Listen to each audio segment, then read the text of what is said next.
गांव के किनारे एक पुराना कुआं था जिसे लोग काला कुआं कहते थे।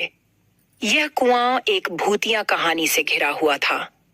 कहते थे कि बरसों पहले वहां एक औरत का कत्ल हुआ था।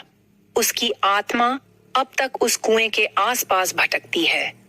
जो भी उस कुएं के पास रात में गया वह कभी वापस नहीं आया। एक दिन शहर से 4 दोस्त निखिल, रोहन, सीमा और प्रिया गांव घूमने आए।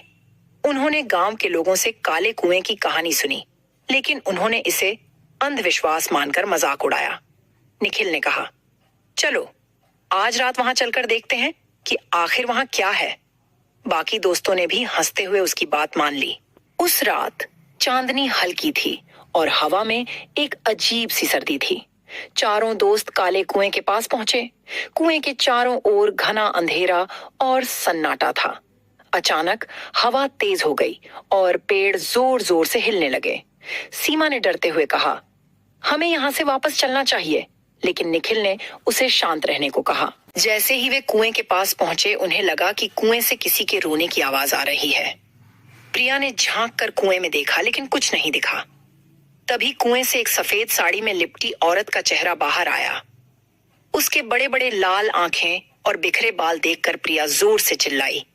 बाकी दोस्त डर के मारे पीछे हट गए। रोहन ने हिम्मत दिखाने की कोशिश की और कुएं के पास गया।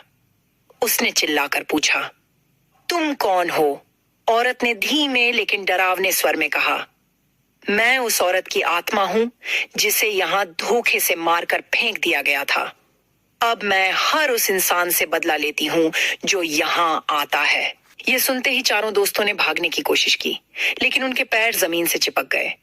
उस औरत ने हवा में अपना हाथ उठाया और अचानक चारों के चारों कुएं में गिर गए। उनकी चीखें हवा में गूंजने लगीं। अगले दिन गांव वालों को कुएं के पास चारों दोस्तों के जले हुए बैग और उनके मोबाइल फोन मिले। लोग समझ गए कि काले कुएं का श्राप फिर से सक्रिय हो गया है। उसके बाद से कोई भी उस कुएं के पास नहीं गया, लेकिन जब भी रात को कोई उस तरफ से गुजरता है उन्हें कुएं से आती हुई चीखें सुनाई देती हैं। कहते हैं वह औरत अब भी वहां है, अपने अगले शिकार का इंतजार कर रही है। काला कुआं अब भी गांव के सबसे खतरनाक रहस्यों में से एक है और लोग इसे दूर से ही देखकर सिहर उठते हैं।